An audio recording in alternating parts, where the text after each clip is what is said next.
కూడా టైం సరిపోతుంది, బాగుంటుంది. సరే, పాడుకుందాం ఈ పాటను అందరం కలిసి. మనకందరికి వచ్చిన పాటే, పురాతనంగా చాలాసార్లు పాడుకున్న పాటే ఇది. నా ప్రియమైన యేసు ప్రభు వేలాది స్తోత్రములు. పౌలు తన జీవితంలో దేవుడు చేసిన మేలుని బట్టి దేవునికి కృతజ్ఞుడై జీవించాడు. కృతజ్ఞత చెల్లించడం అంటే చాలా గొప్ప విషయం, దేవుడు చేసిన ప్రతి మేలుని బట్టి. నా ప్రియమైన యేసు ప్రభు వేలాది స్తోత్రములు, నీవిచ్చిన రక్షణకై దేవా స్తోత్రము స్తోత్రములు, నీవు చేసిన ఉపకారముకై దేవా స్తోత్రము స్తోత్రములు. నా ప్రియమైన యేసు ప్రభు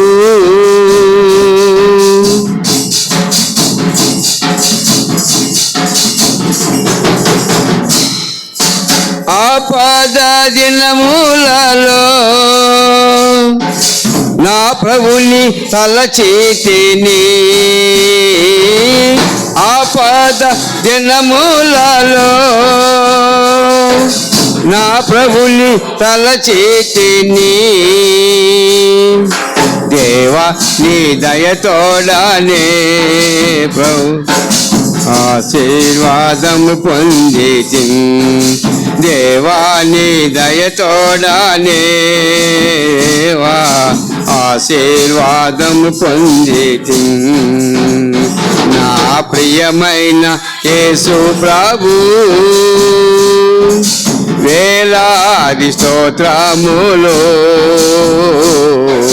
నీవిచ్చిన రక్షణకై దేవా స్తోత్రము స్తోత్రములు, నీవు చేసిన ఉపకారముకై దేవా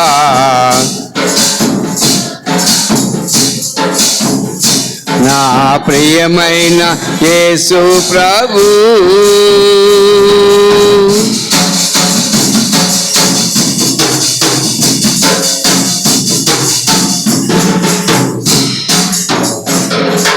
ఒక క్షణ సమయములో నాశించు నా జీవితం, ఒక క్షణ సమయములో నాశించు నా జీవితం, నా హృదయం మార్చితివి దేవా కృపతోని జీవించుటకై, నా హృదయం మార్చితివి దేవా కృపతోని జీవించుటకై. నా ప్రియమైన యేసు ప్రభు వేలాది స్తోత్రములు,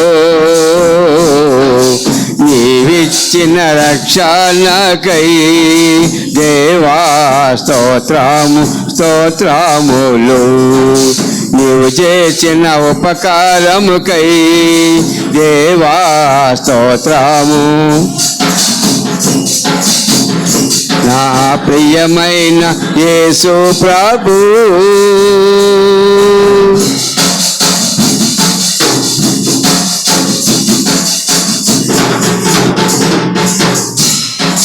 లోకపు పాపములో నే పాపిగా జీవించితిని,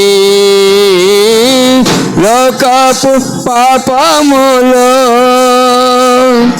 నే పాపిగా జీవించితిని, శుద్ధ హృదయామిచ్చావు దేవా కృపతోని జీవించుటకై, శుద్ధ హృదయామిచ్చావు దేవా కృపతోని జీవించుటకై. నా ప్రియమైన యేసు ప్రభు వేలాది స్తోత్రములు,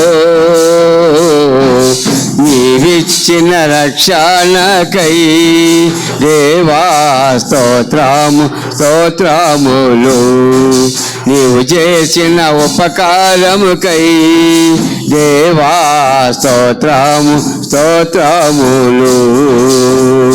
నా ప్రియమైన యేసు ప్రభు,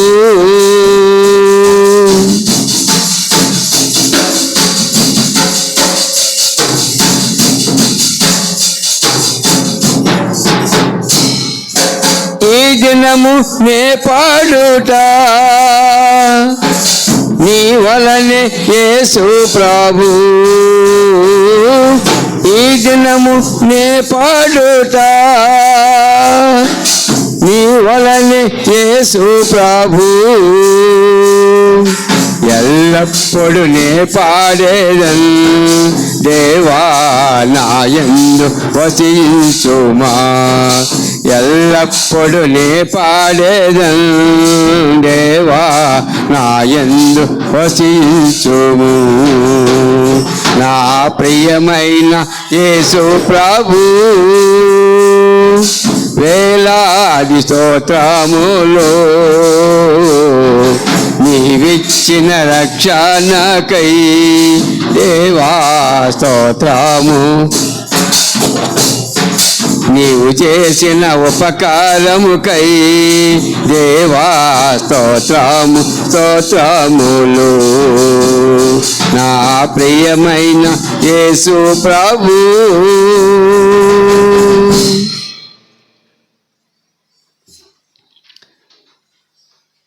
పరిశుద్ధ గ్రంథమైన బైబిల్లో నుంచి దేవుని వాక్యాన్ని మనం ధ్యానం చేసుకుందాం. దేవుని వాక్యం మనకెంతో తేటతెల్లని అనుభవాన్ని మనకు అనుగ్రహించేది. దేవుని వాక్యపు వెలుగులో మన జీవితాలను మనం చక్కపరుచుకునే వారంగా ఉంటాం. లూకాసు వార్త 22వ అధ్యాయము 31వ వచనములో దేవుని వాక్యాన్ని మనం అందరము కలిసి చదువుకుందాం. లూకాసు వార్త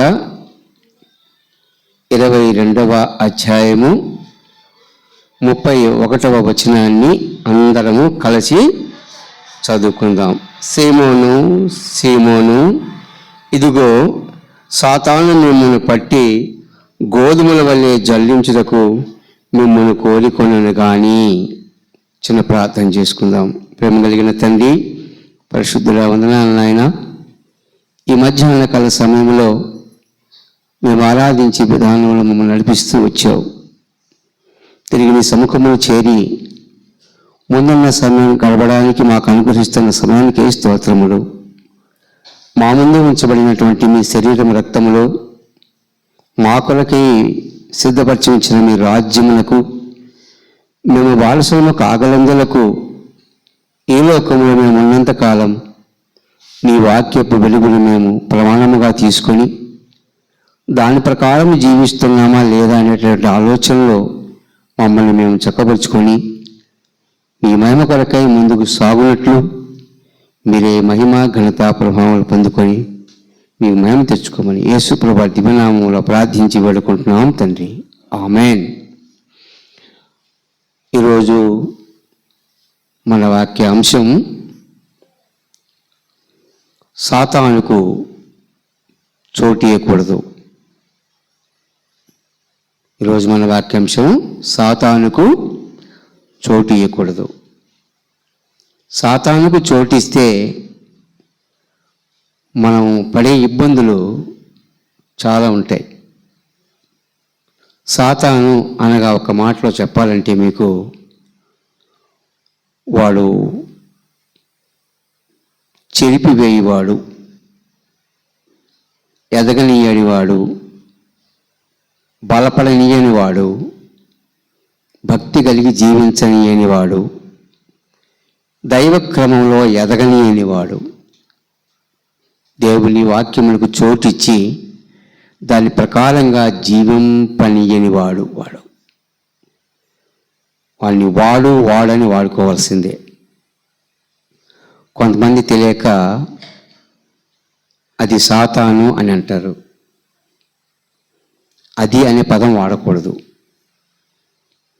వాడు అనాలి. ఆ వాడు అనగలిగిన వాడే సాతానుడు. అంటే వాడికి శ్రేష్టమైన పదము దేవుడు ఇలా, గౌరవపదమైన పదాన్ని దేవుడు వానికి ఇలా. ఎందుకంటే గౌరవనీయుడు కాదు కాబట్టి గౌరవనీయమైనటువంటి పదము సాతానుకు దేవుడు ఇలా. అందుకే వాడు అనే పదాన్ని కలిగిన వాడు అంటే గౌరవ మర్యాదలు లేనివాడు. సరే, వీడేం చేస్తాడని చెప్పాడు యేసు ప్రభు అంటే సీమోనుతో చెప్పాడు మాట. సీమోను సాతాను మిమ్మను జల్లిపడతాడు. చూడండి, సాతాను మిమ్మల్ని జల్లిపడతాడు. నిజమే, దేవునికి తెలుసు. దేవుని రూపం కలిగి దేవుని జీవాన్ని పొందుకొని చలిస్తూ జీవిస్తున్న మనలను భూమి మీద ఉన్న కాలంలో సాతానుడు జల్లేస్తాడు. మనల్ని జల్లేయడం అంటే మీకు అందరికీ తెలుసు. పండినటువంటి ధాన్యాన్ని జల్లిస్తాం. ఎందుకంటే శ్రేష్టమైనటువంటి గింజలు జల్లిలో ఉంటాయి, అశ్రేష్టమైనవి సచ్చుయి పుచ్చుయి సన్నయి కింద పడిపోతాయి. అవి చల్లనివి అని అర్థం. జల్లులో నుంచి కింద పడ్డటువంటి ప్రతి ఇత్తనము కూడా అది పరిశీలించి మనం చూడగలిగినప్పుడు ఆ ఇత్తనం ఎలా ఉంటుందంటే సచ్చుగా ఉంటుంది. అంటే దాని శక్తిని కోల్పోయి ఉంటుంది. అలాగూ శక్తిని కోల్పోయినటువంటి ఆ విత్తనానికి విలువ ఉండదు. దానిని వ్యాపారస్తుడు కొనుగోలు చెయ్యడు. కొనుగోలు చేయనటువంటి గింజ వల్ల మనం ఏమైనా ఉండగలిగినామంటే, కొనుగోలు చేయగలిగిన గింజ ఎక్కడికి వెళ్తుంది అంటే అది అగ్నికి లేక దిబ్బకు వెళ్తుంది. దిబ్బ అగ్ని అనే పదం దేనికి చూపిస్తుందంటే నరకానికి చూపిస్తుంది సాదృశ్యం. కనుక యేసు ప్రభు చెప్పాడు, మిమ్మల్ని సాతాను జల్లిస్తాడు. ఆ జల్లెట్లో మీరు సరైన అనుభవంలో కనబడకపోతే, సన్నగిలిన మెతకబడిన పనికి మాలినటువంటి గింజలను తయారైపోతే మీ జీవితం నాతో ఉన్న తర్వాత ఇంకా మళ్ళీ రాబోయే కాలంలో మీరు చల్లని వాళ్ళు అయిపోతారు. కాబట్టి అలా కాకూడదని నేను మీకోసం ప్రయాసపడుతున్నాను, మీ కొరకు నేను మొరపెడుతున్నాను, ప్రార్థిస్తున్నాను, మీకోసం నేను ప్రయాసపడుతున్నానని ప్రభు చెప్తూ వచ్చాడు. సీమోనుకు ఆ మాట తెలియపరచవలసి వచ్చింది. యేసు ప్రభు అంట ఉన్నటువంటి సీమోను యేసు ప్రభు ఈ మాట తెలియపరిచి బలపరుస్తున్నాడు సీమోను జాగ్రత్త, నేను పోయిన తర్వాత మీరు భూమి మీద ఉంటారు. తిరిగి మీరు జల్లించబడ్డప్పుడు విలువలేని వారుగా చేయాలనే వాడి ఉద్దేశం. కాబట్టి వాడి ఉద్దేశాన్ని మీరు ఏమాత్రం తీసుకోబాకండి, వాడికి మీరు స్థానం ఇవ్వకండి. జల్లేయాలని చూస్తాడు కానీ జల్లులకు మీరు వచ్చినా కానీ పనికిమాలిన గింజగా పడిపోవడానికి సిద్ధపరచబడబాకండి, కానీ విలువైనటువంటి గింజగా మీరు పైన ఉండగలగండి అన్నట్టుగా చెప్పుకొచ్చాడు. పనికొచ్చే గింజకు పనికిరాని గింజకు ఎంత వ్యత్యాసం చెప్పాడో, పరిశుద్ధునికి అపరిశుద్ధునికి అంత వ్యత్యాసత. ప్రభు దృష్టికి యోగ్యంగా లేనివాడు, ప్రభు దృష్టికి యోగ్యంగా ఉన్నవాడు ఎలాంటి వాళ్ళు, అలాగే పనికొచ్చే గింజలాగా మనం ఉండగలిగితే జల్లులో మనము దేవుని దృష్టికి కనపడగలిగిన నాడు దేవుడు మనల్ని ప్రేమించి ఆశీర్వదించి ఆయన రాజ్యానికి వారసులుగా చేస్తాడు. అంతేకాదు ఆయన మనకిచ్చే విలువ కూడా అంత గొప్పది. అలాంటి గొప్పతనము దీవెన మనం అనుభవించాలని, అలాంటి అనుభవంలోకి రావాలని తన వెంట ఉన్నటువంటి సీమోనుకు ఈ పదాన్ని తెలుపుతున్నాడు. సీమోను జాగ్రత్త, సాతాను మిమ్మును జల్లిస్తాడు. కాబట్టి సాతానుకు చోటిస్తే జల్లిస్తాడు, అదేం జల్లిస్తాడు వాడు? అలాగే మనం గమనిస్తే చక్కని పదం ఒకటి ఉంది. 1వ దశలోనిక పత్రిక 2వ అధ్యాయము 1వ దశలోనిక పత్రిక 2వ అధ్యాయము 18వ వచనంలో చక్కగా రాయబడిన పదాన్ని మనం చదువుకుందాం. కాబట్టి మేము మీ వద్దకు రావాలనని ఉంటిమి. పౌలను నేను పలుమార్లు రావాలనని ఉంటిని గాని సాతాను మమ్మను అభ్యంతరపరిచెను. అర్థమవుతుంది మీకు ఇప్పుడు బాగా ఈ వాక్యం? పౌలు అంటున్నాడు, మీ దగ్గరికి రావాలని, మిమ్మల్ని చూడాలని, మీకు వాక్యం చెప్పాలని, మిమ్మల్ని ప్రేమించి మీకు కనపడి మీతో ఆత్మీయ బంధాన్ని కలిగి ఉందామని చాలాసార్లు ప్రయత్నం చేశాం. మేము మీ వద్దకే రావాలని, ఇంక మేము ఎక్కడికి వెళ్ళాలని కాదు, కానీ చాలా గట్టి ప్రయత్నం చేశాం. కానీ మా ప్రయత్నాన్ని సాతానుడు అభ్యంతరపరిచాడు. ఈ మాట ఎవరంటున్నారంటే పౌలు అంటున్నాడు. దశలోనికలతో అంటున్నాడు ఈ మాట. మేము చాలా ప్రయాసపడ్డాం, మీకోసం ప్రయత్నించాం, కానీ మేము వద్దామని తలుస్తున్నప్పుడు వాడు చాలా అభ్యంతరాలు తెచ్చి మా దగ్గర పెట్టి మీ దగ్గరికి రాకుండా, మిమ్మల్ని చూడనీయకుండా, మీతో మాట్లాడనీయకుండా మమ్మల్ని అభ్యంతరపరిచినటువంటి సమయాలు చాలా ఉన్నాయి. అంటే ఈ మాట ఎవరుంటానంటే వాక్యం చెప్పే దైవజనుడే, సంఘాలు కట్టినటువంటి దైవదాసుడే, అపోస్తలుడు పౌలు అంటున్నాడు, భక్తిపరుడు, ప్రార్థనాపరుడు, వాక్యానుభవం కలిగిన వాడు, రక్షించబడి మారుమనసు పొంది పాపక్షమాపణ పొంది బాప్తిసం పొంది ప్రభుకు ఇష్టడుగా జీవిస్తున్నటువంటి పౌలే అన్నాడు ఈ మాట. మనం ఎంతటి వాళ్ళని చెప్పండి? ఈనాడు ఒక వాక్యం తెలిస్తే ఒక వాక్యం తెలియదు, ఒక పాట పాడితే ఒక పాట పాడలేము, ఒక రోజు మందిరానికి వస్తే ఒక రోజు రాలేము, ఒక ఆదివారం వస్తే ఒక ఆదివారం రాలేము, దేవునికి కాస్త ఇస్తే కాస్త ఇయ్యలేము, కాస్త ప్రేమిస్తే కాస్త ద్వేషించే వాళ్ళం మనం. మనలో సంపూర్ణత లేదు. సంపూర్ణత లేనటువంటి మన జీవితాల్లో ఇంకా చాలా సులువుగా వాడు మన పక్షాన చేరి మన ఆత్మీయ జీవితాన్ని అనేక సార్లు ఆటంకపరుస్తాడు.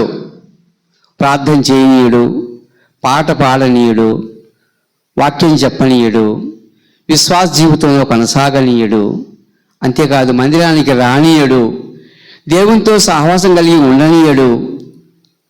ఇలాంటి కుంటు పనులన్నీ చేపిస్తాడు మన చేత. అంటే దీర్ఘంగా, సంపూర్ణంగా, పరిపూర్ణంగా ప్రభువుతో కూడా మన కాలాన్ని గడపడానికి మనకు అవకాశం ఏమీయకుండా వాడు ఎన్నో ప్రయత్నాలు చేస్తాడు మన జీవిత యాత్రలో. ఈరోజే చిన్న సాక్ష్యం మల్లమ్మ చెప్పింది, అంకుల్ నేను చీకటితో లేచి వచ్చి మందిరం తుడిసి బాగు చేద్దాం అనుకున్నాను, కానీ నేను ఈ రుద్దనం లేయలేకపోయాను, నేను లేసే వరకు 7 దాటింది అని చెప్పుకొచ్చింది. అంత యవనస్తురాలు, శక్తి కలిగినటువంటి ఆమె, 10 కాలాల పాటు ఇంకా కాలం గడపాల్సినటువంటి ఆమె తన శరీరంలో శక్తి కోల్పోయి ఇంకా పండుకున్నది అనే మాట చెప్పగలిగింది మందిరంలోకి వచ్చి సాక్ష్యం. అంటే దేవుని పనికి తొందరగా వెళ్దామనుకున్నటువంటి సమయంలో ఆటంకపరిచినటువంటి ఆ సాతానుడు ఆమె శరీరంలో కొంత నిరుత్సాహ చేశాడు. అంటే నిద్రాశక్తి కలిగించాడు, శక్తిని కోల్పోజేశాడు, నీరసాన్ని తీసుకొచ్చి పెట్టాడు. ఇప్పుడు ఎంత పని ఆగింది అని మనం అనుకోవాలంటే దేవుని పని ఎంత పని ఆపాడు వాడంటే, ఒక గంట పని ఆపాడు అనుకోండి. 1 గంటకు ముందు వెళ్ళవలసినటువంటి ఆ వ్యక్తిని 1 గంట రానికుండా పండబెట్టాడు అంటే ఆ గంటలో ఎన్నో పనులు చేసుకోవాల్సిన సమయం కాబట్టి ఆ గంట వాడు దొంగిలించాడు. అది అక్కడ సాతానుడు తీసుకొచ్చే ఆటంకం అనే సందర్భం. ఇలాంటి చిన్న ఈ కుశల ప్రశ్నలకు సమాధానం ఇచ్చినటువంటి పనులు చిక్కులు పట్టే సమస్యలు తీసుకొచ్చి అప్పగించేవాడు వాడు, మనకు అటు అంట చేసేవాడు సాతానుడు. మన జీవితంలో మనం దేవుని సన్నిధిలో 1 నిమిషం దేవునికి ఇచ్చే సమయం పోగొట్టుకున్న ఆ నిమిషంలో మనం సాతానుతో ఓడిపోతాం. సాతాను దగ్గర జల్లి వేయబడతాం, జల్లిలో మనం పడిపోతాం. పనికి మాలిన, పనికిరాని, నిష్ప్రయోజనమైన వ్యాపారాలకు పడినటువంటి కొట్టులోకి పోని గింజవలే కాక అగ్నిలోకి పోయే వాళ్ళగా తయారవుతాం మనం. అందుకే పౌలు అంటుంటాడు, మేము మీ దగ్గరికి రావాలని ప్రయత్నం చేశాం కానీ సాతానుడు మమ్మల్ని అభ్యంతరపరిచాడు. పిల్లరా, వాక్యం చెబుదామని వస్తున్న వారికి ఆటంకం కలిగింది. సంఘాన్ని బలపరుద్దామనుకున్న వారికి ఆటంకం కలిగింది. సేవ జీవితంలో అనేకులను సిద్ధపరిచేటటువంటి మంచి సేవకుడైనటువంటి పౌలు కూడా అడ్డం వచ్చాడు. దుష్టుడు సాతానుడు వాడు ఆత్మీయ జీవితాన్ని దొంగిలిస్తాడు. కాబట్టి వాని విషయంలో మనం జాగ్రత్త. అందుకే సాతానుకు మనము చోటు ఇవ్వకూడదు. సాతానుకు మనము చోటు ఇవ్వగలిగిన సమయంలో మనం చెడిపోతామనే పదాన్ని నేర్చుకుంటున్నాం ఇక్కడ మనం. సాతానుకు చోటు ఇచ్చిన వాళ్ళ జీవితాలు ఎన్నో చెడిపోయినాయి. ఎంతోమంది చెడిపోయారు. బైబిల్ గ్రంథంలో ఉన్నారు వాళ్ళు. బయట వాళ్ళతో మనకు పని లేదు. కానీ బైబిల్ గ్రంథంలో పూర్వకాలంలో ఉన్నటువంటి వారందరూ కూడా సాతానుకు చోటు ఇచ్చి, సాతానుకు స్థలం ఇచ్చి, సాతానుకు సమయం ఇచ్చి, సాతానుకు సమయం చేకూర్చి చెడిపోయిన వాళ్ళు ఎందరో ఉన్నారు. ఒక్క వ్యక్తి మాట చెప్తాను నేను. ఏసావు ఏమైపోయాడు? తన జ్యేష్ఠత్వాన్ని పోగొట్టుకున్నాడు. దేనికోసం? మంచి చిక్కుడుకాయల కూర రుచిగా ఉందని ఆ చిక్కుడుకాయల కూర తినడానికి ఆశించి తన జ్యేష్ఠత్వాన్ని అమ్మేసుకున్నాడు. ఈ ప్రపంచంలో ఎన్ని కూరలు లేవు, ఎన్ని రకాల అనుభవాలు గల కూరలు లేవు. చిక్కుడుకాయల కూర కోసం ఆ వంటకమును చూసి ఏసావు తన జ్యేష్ఠత్వాన్ని పోగొట్టుకున్నాడంటే సులువుగా చిక్కులు పెట్టు పాపం అనేట్టుగా చిన్నది ఆ ఏసావుని అంటున్నప్పుడు ఆ సాతానుడు దేనిని పెట్టాడు ఏసావు కంటే చిక్కుడుగాయల కూర మీద నీ మనసు ఉంచు, నీ జీవితంలో నీకు ఇచ్చిన జ్యేష్ఠత్వాన్ని దాన్ని అమ్మేయమన్నాడు. ఇదే సాతానుడు తెచ్చే కుంటు. పెద్ద పెద్ద నేరాలు కాదు, చిన్న చిన్న నేరాలే ఇవి. ఇది దేవుని దృష్టికి చాలా పెద్దదే, కానీ మన దృష్టికి చాలా చిన్నది. సాతాను దృష్టికి చాలా చిన్నగా కనపడుతుంది, కానీ అది దేవుని దృష్టికి పెద్దదే. ఎందుకు కారణం ఏంటంటే ఆత్మీయ జీవితంలో కోల్పోయిన మనం చూసిన ప్రభువు చింతిస్తాడు. అందుకే పౌలు చెప్తున్నాడు, వాళ్ళకి సాక్ష్యం చెప్తున్నాడు. వాళ్ళకి మన మధ్యకి వచ్చి చాలాసార్లు వద్దాం అనుకున్నాం, కానీ సాతానుడు మమ్మల్ని అభ్యంతరపరిచాడు. చూశారా? అసలు నిజంగా ఈ మాట మనం చదువుకుంటుంటే అనిపిస్తుంది, చివరకు నాగతి ఏంటా, వాక్యం చెప్పబోయే నాగతి ఏంటా, పాట పాడబోయే నా స్థితి ఏమిటా, పరిచర్య చేయబోయే స్థితి నా జీవితం ఏమిటా, దేవుని పని కొరకే వాడబడే సమయంలో మిగిలిన కాలం నా జీవితం ఏమిటా. కాబట్టి అంతటి గొప్ప మహనీయులు, ప్రార్థనా పరులు, ప్రభువు చేత ముద్రించబడినటువంటి వారు పౌలు లాంటి వారే సాతాను చేత అభ్యంతరపరచబడి దేవుని పని ఆటంకం చేసుకున్నారంటే నేనెంత, నా జీవితం ఎంత, నా శరీరం ఎంత, నా శక్తి ఎంత అన్నటువంటి ఆలోచనకు వస్తే నిజంగా మనం ఈ పగటి కాలంలో పరీక్షించుకుంటే మనం ఓడిపోతామా గెలుస్తామా? రెండో పదంలో ఎవరు కనపడ్డారు మనకి? ఎక్కడ మొట్టమొదట యేసుప్రభు వారి శిష్యుడైన సీమోను కనపడ్డాడు. రెండవదిగా దేవుని పనిచేసి దేవుని కొరకే తీర్మానం చేస్తున్నటువంటి దైవజనుడైన పౌలు కనపడుతున్నాడు. సాతాను చేత మేము అభ్యంతరపరచబడ్డాం. జాగ్రత్త, మీరైనా జాగ్రత్త. నిజమే, ఒక పెద్దవాడు ఒక ఇబ్బంది పొందుకున్నప్పుడు ఒక చిన్నవాడికి చెప్తాడు, జాగ్రత్త, నేను అది చూసి చెడిపోయాను, బాధపడ్డాను, నాకు తెలుసు ఆ బాధ ఏందో, నీవైనా జాగ్రత్త అయ్యా అని చెప్తాడు ఒక పెద్దవాడు చిన్నవానికి. అదే పరిమాణంలో, అదే ధోరణిలో ఈ దశలో కలిగినటువంటి విశ్వాసులు చెప్తున్నాడు, జాగ్రత్త, మిమ్మల్ని కూడా సాతానుడు ఎన్నోసార్లు అభ్యంతరపరిచే కాలం వస్తుంది. కానీ అలాగ అభ్యంతరపడి మీరు ముందుకు జరిగిపోవడం కష్టపడతారేమో. ఎందుకంటే మాకు ఒకవేళ అభ్యంతరం కలిగినా సాతానుని మేము అవసరమైతే అనగదులకి వాడిని ప్రక్కకు తోసివేసి సమయాన్ని మేము తీసుకుని ప్రార్థన పూర్వకంగా మళ్ళా మేము వెళ్ళవలసిన వెళ్తాం, కానీ మీరు వెళ్ళలేదేమో. అందుకు దశలోనికులను హెచ్చరిస్తున్నాడు పౌలు, పురిగొల్పుతున్నాడు. సంఘమా, విశ్వాసులారా, ప్రభు రక్తంలో కడగబడి కొనబడిన వాళ్ళారా, మీకన్నా మేము బలాఢ్యులం చెప్పాలంటే. మీకన్నా యోగ్యమైన స్థితి దేవుడు మాకు ఇచ్చాడు. మీకంటే మేము యోగ్యమైన అనుభవంలో కూడా ఉన్నాం మేము. అటువంటి వారమైన మమ్మల్ని వాడిలాగా వాడుకుంటున్నారంటే ఇక మీరు ఆ పని ఈ పని చేసుకుని బతుకోవాళ్ళు, కుటుంబంలో ఉన్నవాళ్ళు, ఏదో వ్యాపారం చేసుకునే వాళ్ళు, ఏదో కూలి పనికి పోయేవాళ్ళు, ఎక్కడో సాట వాడు మిమ్మల్ని అభ్యంతరపరుస్తాడు. మీ జీవితంలో ఒక చిన్న లోపాన్ని తెచ్చి అడ్డం పెడతాడు. ఇది కరెక్ట్ జనవించు అంటాడు. ఆ తర్వాత ఆత్మీయత కోల్పోయే అవకాశాలు వస్తాయి. మూడో మాట చెప్తాను, దయచేసి ఆ మాట కూడా జ్ఞాపకం చేసుకోండి. పౌలే చెప్తాడు ఆ మాట. 2 కొరింథీ పత్రిక 12వ అధ్యాయము 7వ వచనం చూడండి. 2వ కొరింథీయులకు రాసిన పత్రిక 12వ అధ్యాయము 7వ వచనములో ఉంది ఆ పదము.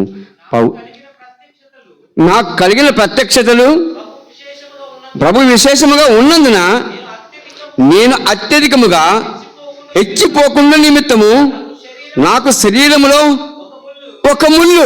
ఇక్కడ గమనించండి కొద్దిగా, తర్వాత ఆ అంశం చెప్తాను. సాతానుడు అభ్యంతరపరిచే సందర్భాలు చెప్తాను మీకు నేను. నువ్వు అన్నిటిల్లో బాగుండొచ్చు, యథార్థంగా జీవించవచ్చు, నిజంగా దేవుని వాక్యం ప్రకారంగా జీవించాలని తలంచి వాక్యానుసారంగా జీవించాలని ప్రయత్నం చేస్తావు, కాదని చెప్పలేము. ఉన్నారు చాలామంది భక్తాధీశ్వరులు భూమి మీద, సాతానుకు చోటీకుండా జాగ్రత్తగా జీవితం గడిపోలు ఉన్నారు. కానీ తెలియకుండానే ఒక ముళ్ళు మనలో పనిచేస్తుంది. తెలియకుండానే ఒక ముళ్ళు మనలో పనిచేస్తుంది. మీకు చిన్న ఎగ్జాంపుల్. ఈ ప్రపంచంలో మనం ఉన్నంత కాలము, గడిచిన కాలము, గడవబోయే కాలంలో ముళ్ళును కావాలని ఎవరైనా తొక్కుతారా? ఒక మాట. చూస్తా తొక్కుతారా? రెండవ మాట. కావాలని తొక్కరు, చూస్తా తొక్కరు. ఎందుకు? దాని నుండి బాధ ఉందని దాన్ని చూసి తొలగిపోతాం తప్ప దాన్ని తొక్కం. అందుకే పౌలు అంటున్నాడు, నా జీవితంలో నా శరీరంలో నాకు ముళ్ళుంది. ఏంటి ఆ ముళ్ళు అంటే, హెచ్చిపోయే అనుభవం ఎప్పుడైనా వస్తుందేమో. హెచ్చిపోయేది. హెచ్చిపోవటం అంటే మీకు తెలిసిన విషయమే. ఓ మంచి పాట పాడగలిగాము అనుకోండి, 10 మంది కలిసి బాగా పాడామంటే అక్కడే హెచ్చిపోతారంట మనిషి. అర్థమైందా?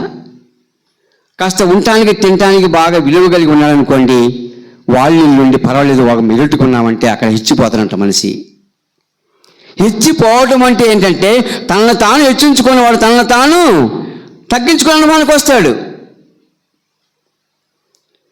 జీవితంలో పాట ఉన్నా, మాట ఉన్నా, వాక్యం ఉన్నా, ప్రార్థన ఉన్నా, ఆస్తి ఉన్నా, అందమున్నా, సౌందర్యం ఉన్నా, శరీరంలో ప్రకారంగా ఉన్నటువంటి ఆ బలహీనతలు కాకుండా మంచి ఔశ్వర్యం ఉన్నా మనం ఒక్కోసారి హెచ్చిపోతాం. ఇంకా నాకన్నా, ఇంకా నా తర్వాత, ఇక నాకు ముందు, నాకు వెనక అనేటటువంటి భావాలు వస్తాయి. ఈనాడు ప్రపంచంలో సర్వ అధికారంగా దేవుని యొక్క సంఘములో కానీ సమాజంలో కానీ ఇలా హెచ్చిపోయే చాలామంది ఉంటారు. చాలామంది ఉంటారు. సొలొమోనుకు దేవుడు జ్ఞానం ఇచ్చాడు. నీ వంటి వాడు ఇంకా లేడు అన్నాడు. ఇక్కడ ఏమయ్యాడు తెలుసా? సొలొమోను హెచ్చిపోయాడు. ఇంకా నా అంతటోడు లేడు, నేను తెలివి కలిగిన వాళ్ళని అని హెచ్చిపోయాడు. కొంచెం పై లెవెల్లోకి వెళ్ళిపోయాడు. హెచ్చిపోయిన ఏమయ్యాడు సొలొమోను చెప్పండి? చివరకు లోలుడైపోయాడు, పాపానికి దాసుడైపోయాడు. నన్ను మించిన జ్ఞానం, నాకు మించిన జ్ఞానం ఎవరు లేదనుకున్నాడు. చివరకు బలహీనుడైపోయాడు. 1200 మందితో తన కాపురం చేస్తూ వచ్చాడు. దేవుడిచ్చిన జ్ఞానం ఎందుకు? చెడిపోమనా? దేవుడిని నెచ్చించింది చెడిపోమనా? దేవుడిని నెచ్చించి ఒక వరం ఇచ్చాడు, నువ్వు హెచ్చిపోమనా? అందుకే ఒక ఆయన పాట పాడాడు, ఒదిగిపోతానయ్యా నేను ఎదిగే కొంది ఒదిగిపోతానయ్యా అన్నాడు. దేవుని కుమారుడా కుమార్తె, మధ్యాహ్న కాల సమయంలో మన ముందు నలగొట్టబడ్డ శరీరంలో ప్రవేశపెట్టబడబెట్టి మనం పరీక్ష చేసుకుందాం. మనం ఇచ్చిపోకూడదు ఎప్పుడు కూడా. మనం ఎంత తగ్గితే మనకు అంత మంచిది. హెచ్చిపోయే అనుభవంలోకి మనం వచ్చామంటే ఏదో ఒక దినములో అది సాతానుని ప్రేరేపించే ప్రేరేపణ తప్ప అది దైవాత్మ ప్రేరేపణ కాదు. అర్థమవుతుంది కదా మీకు? తగ్గించుకునే స్వభావం క్రైస్తవుంది, హెచ్చించుకునే స్వభావం సాతానుడిది. సాతానుడు అంటే ఏ వ్యక్తిలో హెచ్చించబడే అనుభవం ఉంటుందో ఆ వ్యక్తి సాతానుడికి సాదృశ్యమే. ఆ వ్యక్తిలో సాతానుడు కార్యం చేస్తున్నటువంటిది ఇది మనం చూడవచ్చు. ఎగ్జాంపుల్ చిన్న మాట చెప్తాను. బైబిల్లో ఒక మనిషి దయ్యం పట్టినోడు ఉన్నాడు. ఆ దయ్యం పట్టి వాడిని కదిలించినప్పుడల్లా కింద పడిపోయి నురుగు కార్చుకుని తన్నుకుంటాడు గిజ గిజ గిజ గిజ గిజ. సాతాను పట్టినటువంటి ఆ వ్యక్తి మామూలు మనిషిగా ఉండక కింద పడిపోయి నురుగు కాల్చుకుంటాడు. నోట నురుగు వస్తుంది వాడికి. అంటే ఏం చేస్తున్నాడు చెప్పండి? సాతానుడు ఆయన ఆవరించాడు. నిలబడి ఉన్న వ్యక్తిని, మాట్లాడే వ్యక్తిని, పనిచేసే వ్యక్తిని కింద పడవేసి నోట నురుగు కార్చి అల్లాడిపించేవాడుగా ఉంటాడు. వాడు హెచ్చించుకునేవాడు. హెచ్చి మనం పోయామంటే పడిపోతాం కింద. పడిపోయిన తర్వాత పతనమైపోతాం. పతనమైన మనం పాడైపోతాం. పాడైపోయిన మనం పాతాలని పోవాల్సి వస్తుంది. అది సంగతి గుర్తుపెట్టుకోవాలా. ఎప్పుడు కూడా సాతానుకు చోటు ఇవ్వకూడదు. ఒక చిన్న మాట చెప్పను మీకు. ఇజ్బెల్ తనను తాను హెచ్చించుకుంది. పెదాలకు రంగు వేసింది, ముఖానికి రంగు వేసింది, రంగు చీర కట్టుకుంది. నా అంత అందం ఎవరికి లేదనుకున్నది యెజబెల్. పోయి మేడ మీదకి పోయి తన ముఖానికి వేసుకోవాల్సిన కళ్ళన్నీ వేసుకొని చక్కని కోగట్టుకొని పైన నేను మహామునగాని అనుకుంటా ఉంది యెజబెల్. గుర్తుపెట్టుకోండి. దేవుడు ఏం చేశాడు తెలుసా? తన సౌందర్య అందాన్ని ఆధారం చేసుకున్నటువంటి యెజబెల్ను మేడ మీద నుంచి కిందకు పడేస్తే రక్తం చెమ్మ లేకుండా కారిపోయి శరీరంలో ఉన్న అవయవాలు కూడా తునకలై ఊడిపోయి తాను కింద భూమి మీద పడవేయబడింది. పిల్లలారా, అందం, సౌందర్యం వ్యర్థం, మోసం. అది ఈ రెండు భాగాలు మన జీవితంలో నష్టాన్ని తీసుకొచ్చి పెడతాయి. ఒక ఆయనను చూశాను నేను. ఉద్యోగం చేస్తా అప్పుడప్పుడు వాక్యం చెప్పని పోతాడు. ఆయన బయటికి వస్తూ ఆయన వేసుకున్న డ్రెస్సు ఆ నిలువుటద్దంలో చూసుకొని వెనక ముందు పక్క ఈ పక్క ఆ పక్క 4 పక్కలు చూసుకొని తన ముఖాన్ని చూసుకొని తన శరీరంలో అవయవాలు అన్నీ కనపడే మొత్తం చూసుకొని ఇవన్నీ కరెక్ట్గా ఉన్నాయి కదా అంటే బయటకు వస్తాడు ఆయన. నాకు తెలుసు ఆ వ్యక్తి, నేను చూశాను. ఆ వ్యక్తి నా కాడికి ఒకసారి వచ్చాడు. తర్వాత సమయం వచ్చింది. అతి త్వరలోనే 6 మాసాల తర్వాత ఆయనతో మాట్లాడదామని దొనకొండ వెళ్ళాను నేను. రైల్వే దొనకొండ. చచ్చిపోయాడని చెప్పారు. ఏమయ్యాడు? చచ్చిపోయాడు. ఆయన సమస్త అవయవాలు తన అందం చూసుకోవడానికి ఇంటిలో నిలువుటద్దాన్ని బిగించుకున్నాడు. అంటే ఏమనుకుంటున్నాడు తను? నేను ఎలా ఉన్నాను, ఎలా ఉండాలి, ఎలా ఎత్తిపోవాలి, నేను ఎటువంటి అందంలో సౌందర్యంలో ఉండాలి, బయటికి పోతుంటే చూసిన వాళ్ళందరూ ఏమనుకోవాలి అంటే ఇంతటి టాలెంట్ అవసరం అంటారా? అందుకే ఒక ఆయన పెద్ద ఆయన చెప్పాడు, గబ్బు ముఖానికి సబ్బెందుకురా అని. నీ ముఖం గబ్బు ముఖం కదా, సబ్బెందుకు, ఏదో కాలం గడుపుకో అని అన్నాడు ఒక ఆయన, బాగా తెలిసిన అడవిలో. అలాగే పౌలు అంటున్నాడు, ఒకవేళ ఎక్కడ ఏ సమయంలో ఏ స్థితిలో మేము హెచ్చిపోవాల్సి వస్తుందో హెచ్చిపోతామో అది నాలో ఒక ముళ్ళుగా ఉండదు అని అంటున్నాడు. నేనెంత, నా పదవి ఎంత, నా పని ఎంత, నా సేవ ఎంత, హెచ్చిపోకుండా తగ్గించుకోవటానికి సిద్ధపడుతున్నటువంటి పౌలు కనపడుతున్నాడు 2 కొరింథీ పత్రికలో 12:7 చూడండి ఎంత చక్కని మాట అన్నాడు ఆయన. చాలా బాగుంది. నాకు కలిగిన ప్రత్యక్షత బహు విశేషముగా ఉన్నందున నేను అత్యధికముగా హెచ్చిపోకుండా నిమిత్తము నా శరీరంలో ఒక ముళ్ళు నేను అత్యధికముగా హెచ్చిపోకుండా నిమిత్తము నన్ను నలగొట్టుటకు సాతాను యొక్క దూతగా ఉంచబడెను. సాతాను యొక్క దూతగా ఉంచబడెను. పౌలు సాక్ష్యం చెప్తున్నాడు. నా శరీరంలో నేను ఎక్కడో నలగొట్టబట్టడానికి ఒక శక్తి, ఒక ఆలోచన, ఒక పద్ధతి నాలో కూడా ప్రేరేపణ కలగడానికి వాడు నన్ను వెంటాడుతున్నాడు అని అన్నాడు. వాక్యం చెప్పేటటువంటి దేవుని దాసుడే ఈ పదాన్ని చెప్పాడు మనకు. నిజమే, యేసు ప్రభువు నమ్ముకున్న మన జీవిత యాత్రలో ఏ ప్రాంతానికి వెళ్ళినా, ఎక్కడికి వెళ్ళినా, ఎవరితో మాట్లాడుతున్నా, ఏ అనుభవంలో ఉన్నా, ఏ స్థితిలో ఉన్నా, నిన్ను తగ్గించుకొని మాట్లాడుతూ వచ్చామనుకోని జీవితంలో నువ్వు లైఫ్ పెంచుకుంటావు. ఒక్క మాట చెప్పినా మీకు అర్థమయ్యేటట్టు ఉదాహరణ, ఎగ్జాంపుల్. ఎన్నిసార్లు పాము కనపడితే మనిషికి దానికి అంత ఆవుషి తగ్గిపోద్ది. సుమా గుర్తుపెట్టుకోండి. పాము తన్ను ఎన్నిసార్లు దాచుకుంటుందో అంత ఎక్కువ బతుకుద్ది. ఎన్నిసార్లు వ్యక్తి కనబడుతుందో దాని మీద పగబడతాడు మనిషి, దాన్ని చంపేస్తాడు. అదే పాము తిరుగుతుంది ఈ ప్రాంతాల్లో, చంపాలరా అంటాడే కానీ దాన్ని పెంచుదామని ఎప్పుడు కూడా అనుకోడు. నువ్వు వచ్చిపోయే అనుభవంలో నువ్వు ఉన్నామనుకో, నిన్ను ఎక్కడ తొక్కాలని సాతానుడు ప్రయత్నం చేపిస్తాడు. తొక్కిస్తాడు నేను అంతే. వాడి పాదముల కింద నిన్నేసుకుంటాడు. ప్రభు అంటాడు, సాతానుని పాదముల కింద ఉంచుదని ఆయన వాగ్దానం ఇస్తే, ఈనాడు క్రైస్తవులు కానీ ఏ స్థితిలో ఉన్న వాళ్ళు కానీ సాతానుని పాదముల కింద చితకబదొక్కబడుతున్నారు. ఇప్పుడు దేంట్లో? హెచ్చిపోయే అనుభవంలో, తొందరపడే అనుభవంలో, నేను నాది నేను అనేటువంటి అహంకారంలో ఈనాడు సాతానుడిచ్చే ఆ ప్రేరేపణను బట్టి వాడి పాదముల కింద తొక్కబడుతున్నాడు. ఇప్పుడు జనం తొక్కబడుతున్నాడు. అందుకే బైబిల్లో మాట్లాడాడు, నాశనానికి ముందు గర్వం వస్తట. ప్రియులారా, పౌలు అంటున్నాడు, సాతాను నాకు దూతగా ఉన్నాడు, వాళ్ళు ఒక ముళ్ళుగా ఉన్నాడు. నాకు ఎప్పుడు అవకాశం ఇస్తే అప్పుడు నన్ను కుచ్చాలని చూస్తున్నాడు. చూసారా? అందుకే చివరిన మాట అన్నాడు తెలుసా, మనం సెటిలేటర్ కావటానికి, చక్క చేయబట్టడానికి 7వ వచనంలో మొత్తం తెలిపి 8వ వచనంలో మాట అంటున్నాడు. చదువుకోండి, మీరు బాగా చదువుకున్న వాళ్ళు చదువుకోండి, చదువుతుంటే వినండి. అది నా వద్ద నుండి తొలగిపోవాలని దాని విషయమై ముమ్మారు ప్రభువుని వేడుకుంటుని. చాలు. దైవజనుడు పౌలు ఓ మంచి సాక్ష్యాన్ని ఇస్తున్నాడు. ఒక నిజ క్రైస్తవుడు ఓ మంచి సాక్ష్యాన్ని ఇస్తున్నాడు. నీకు దేవుడు ఏమిచ్చినా, ఏది ఇచ్చినా, ఎటువంటిది ఇచ్చినా, ఏ అనుభవంలో ఉన్నా, నీకు ఏ వరం ఇచ్చినా ఏం చెయ్యి?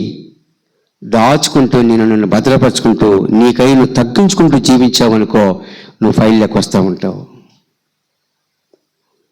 నువ్వెక్కడైతే హెచ్చిపోతావో, నువ్వెక్కడైతే హెచ్చించబడకు సిద్ధపరచబడతావో, సాతాను నీ పాదముల కిందికి నువ్వు చేరబడతావు.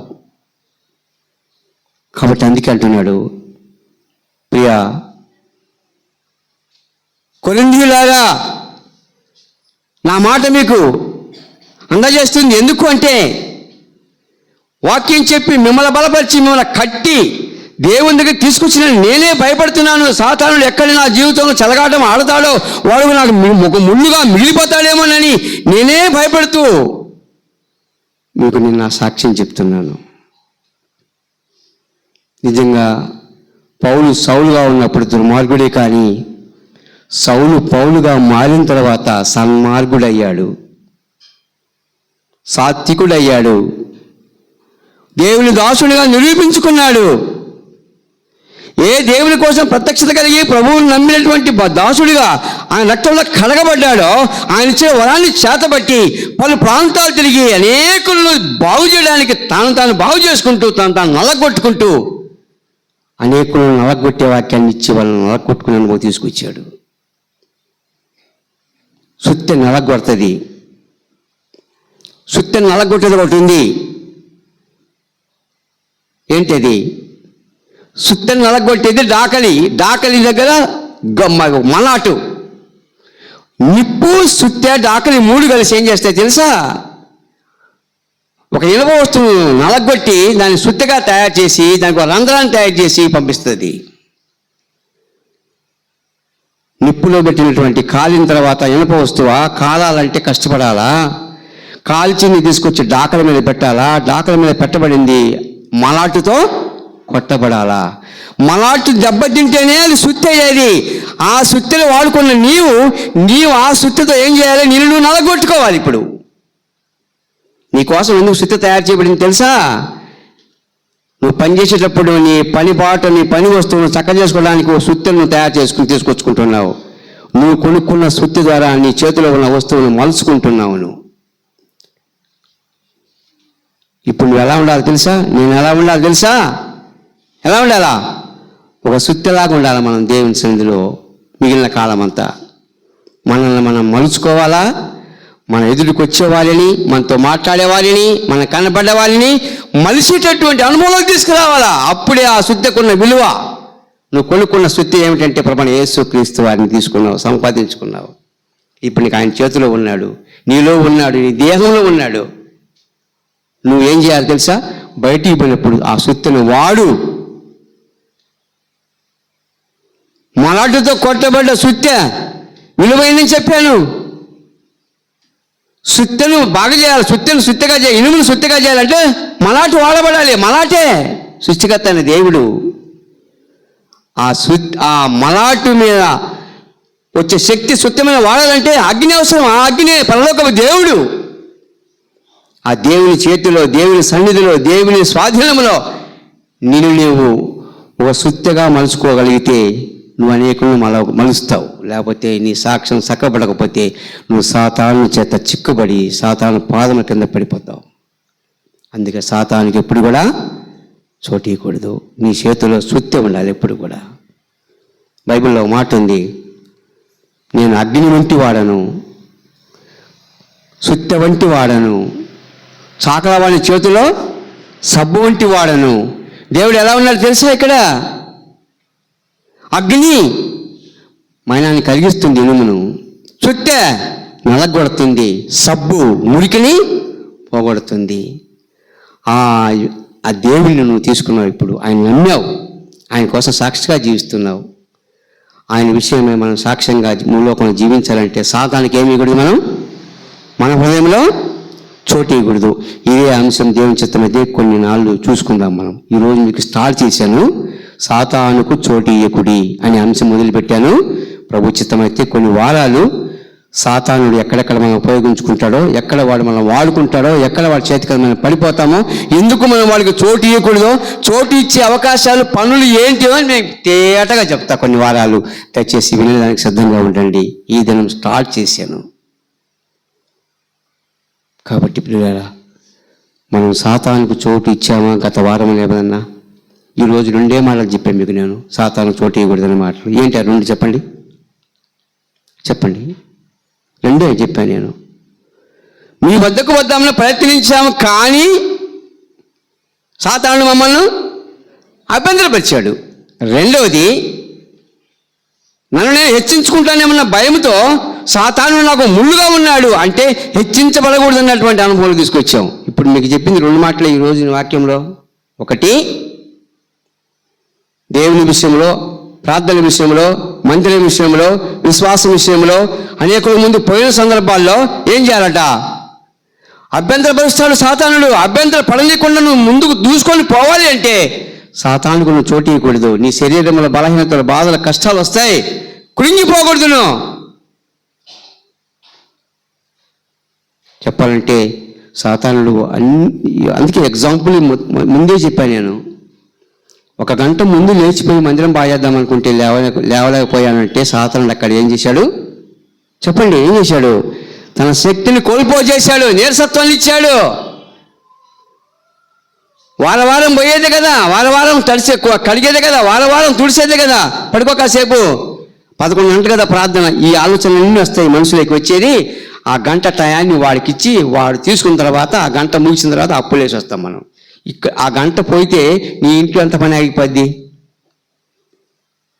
అదే మనం అర్థం చేసుకోవాల్సింది. ఒక్క చిన్న సీమకాలంత పొరపాటు మనలోకి వస్తే అది పేరు కాలంత అయింది. గుర్తుపెట్టుకోవాలి ఎప్పుడు కూడా. అందుకే సాతానుకు ఏం చేయకూడదట. అందుకే ప్రభు అన్నాడు, సీమోను సీమోను సాతాను మిమ్మను జల్లిస్తాడు. ఈ జల్లెళ్ళు పడకుండా ఉండాలంటే పౌలు ఏమన్నాడు? నేను ప్రభువును వేడుకుంటున్నాను. ప్రభువుని వేడుకోవాలి. మనం ఎప్పుడు కూడా ప్రార్థనలో ఉండాలా. అప్పుడే మనము సాతాను మన పాదముల కింద మనం పెట్టుకోవచ్చు. అందుకే యేసు ప్రభు ఒక మాట చక్కగా వాడాడు ఆదికాండంలో. ఏమనంటే గలసర్మంతో చెప్పాడు ఆ మాట. నువ్వు రోషం కలిగి, కోపం కలిగి, నీ నోట్లో విషం కలిగి మనిషి మెడ నేను కలవబోతావు కదా. అంటే ఎగ్జాంపుల్ చెప్తున్నాను మీకు నేను. నీకు అటువంటి అర్హత ఉంది, అటువంటి ప్రోత్సాహం ఉంది నీ కాడ. మనిషి కలవబోతావు, మెడము కలవబోతావు. కానీ ఆ మనిషి ఏం చేస్తా తెలుసా?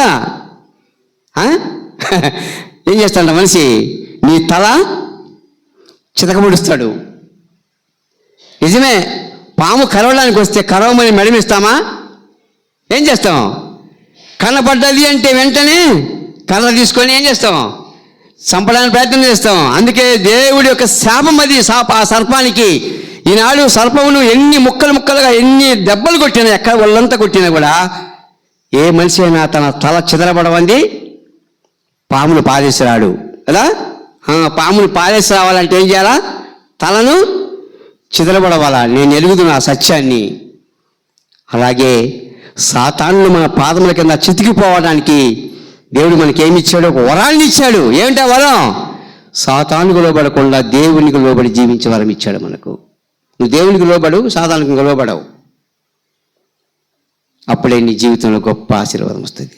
తాళ్ళు పంచి మోకరిద్దాం, పరీక్ష చేసుకుందాం. 2 పదాలు మంచిగా చెప్పా. ఒకటి హెచ్చిపోకుండా, రెండవది దేవుని కోసం ప్రయాసపడి కాలములు ముందుకు పోనీయకుండా ఆపి ఆ సాతానుడు ఉన్నాడే, వాడిని జయించాలంటే ప్రతి క్షణం ప్రభువుని వేడుకుంటూ ప్రార్థన చేస్తూ జీవించాలి. అప్పుడే నువ్వు సాతాను పాదాల కింద ఉంటాడు. చిన్న ప్రార్థన చేసుకుందాం. ప్రేమ కలిగిన తండ్రి, పరిశుద్ధుల వందనాలు నాయనా. ఈ మధ్యాహ్న కాల సమయంలో మాతో మాట్లాడుతూ వచ్చావు తండ్రి. సాతానుకు లోబడకుండా ఉండులాగున మీరే సీమంతో హెచ్చరించారు, మాట్లాడారు. దశలోనికలతో మాట్లాడుతూ వచ్చారు. అలాగా కొరింథీయులతో మాట్లాడుతూ వచ్చారు. 3 స్థలాల్లో 3 వ్యక్తులను మీరు తీసుకొచ్చారు మా మధ్యకు. కాబట్టి ప్రభు, మీ పనిలో అత్యధికంగా వాడబడే వాళ్ళే సాతాను చేత అభ్యంతరపడుతున్నాము అని అన్నారు వాళ్ళు. అలా కాకుండా ప్రభువుని వేడుకుంటే అభ్యంతరం తీసివేసుకోవచ్చు అని పౌలు క్లియర్ చేశాడు చివరికి వచ్చేవారు. అలాగే మా జీవిత యాత్రలో ఎప్పుడు మేము సాతానుకు చోటు ఇవ్వకుండా నీకు మాత్రమే చోటు ఇచ్చి, నిన్నే గణపరిచి, నిన్నే పూజించి, నిన్నే హెచ్చించి, నిన్నే ఆరాధిస్తూ, నిన్నే కొనియాడుతూ మా జీవిత యాత్ర కొనసాగునట్లు మాలో ప్రార్థన బలాన్ని మరింతగా మీరు బలపరిచి నడిపించమని, విన్న వాక్యం బట్టి మమ్మల్ని మేము పరీక్షించుకొని మీ శరీరం రక్తం చేవేసే భాగ్యం మాకు దయచేయమని యేసు ప్రభువు దివ్యనామంలో ప్రార్థన చేసి వేడుకుంటున్నాం తండ్రి. ఆమేన్.